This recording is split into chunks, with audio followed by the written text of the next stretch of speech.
গাঁৱলীয়া ল'ৰাসমূহ দৰ্শকসকলক এটা বিগ ব্ৰেকিং নিউজ দি ল'ব বিচাৰিছোঁ। এহাল যুৱতীক স্থানীয় লোকে জংঘলৰ মাজত প্ৰত্যক্ষ কৰে। ঘটনাটো সমগ্ৰ অঞ্চলটোত তীব্ৰ চাঞ্চল্যকৰ সৃষ্টি কৰে। লগে লগে সমগ্ৰ ঘটনাটো ছ'চিয়েল মিডিয়াত ভাইৰেল হৈ পৰে।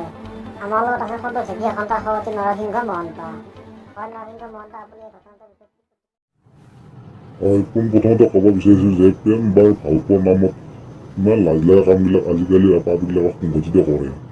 আমাৰ সমাজখন বেলেগ ফালে গতি কৰিব ধৰিছে আৰু মাক বাপেকৰ মান সন্মান নোহোৱা কৰিব ধৰিছে আজিকালি ছোৱালীবিলাকে। আমিও প্ৰেম কৰিছিলোঁ, কিন্তু এনেকৈ জংঘলৰ মাজত প্ৰেম কৰা নাছিলোঁ। মই দাবী উত্থাপন কৰিব বিচাৰিছোঁ যে অনাগত দিনত যে এনেকৈ ঢেকীয়াৰ মাজত সোমাই ল'ৰা ছোৱালীবিলাকে প্ৰেম নকৰে। বৰ লাজ লগা ঘটনা এইবিলাক। হয় নৰসিংহ মহন্ত, আপোনাক ধন্যবাদ জ্ঞাপন কৰিছোঁ আমাক এইখিনি সময় দিয়াৰ কাৰণে। হয় বেবলা হাজৰিকা, আপোনাক ধন্যবাদ জনাইছোঁ আমাৰ দৰ্শকসকলৰ আগত আপুনি কথাখিনি উল্লেখ কৰাৰ কাৰণে।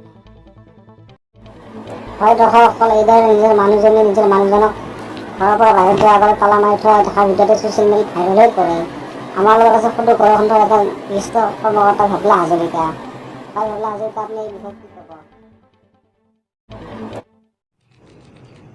হয়, পোনপ্ৰথমতে ক'ব লাগিব যে আজিকালিৰ পৰিস্থিতি একেবাৰে বেয়া হৈ ধৰিছে। কিছুমান নিকৃষ্ট মানসিকতাৰ মানুহ থকাৰ কাৰণে আজিকালি তিৰিগিলাক মতাবিলাকে তিৰিগিলাক বিশ্বাস নকৰা হৈছে। আপুনি লক্ষ্য কৰক যে আজি কেইদিনমান আগতে এটা বেংকৰ ভিতৰত কিমান নিৰ্লজ্জ কাণ্ড সংঘটিত হৈছে। এনেকুৱা ঘটনা দেখাৰ পিছত বিশ্বাস কৰোঁ মতাবিলাকে তিৰিগিলাকক। মই আদৰণি জনাইছোঁ এই তিৰিটোৰ কাৰো লগৰ কামক।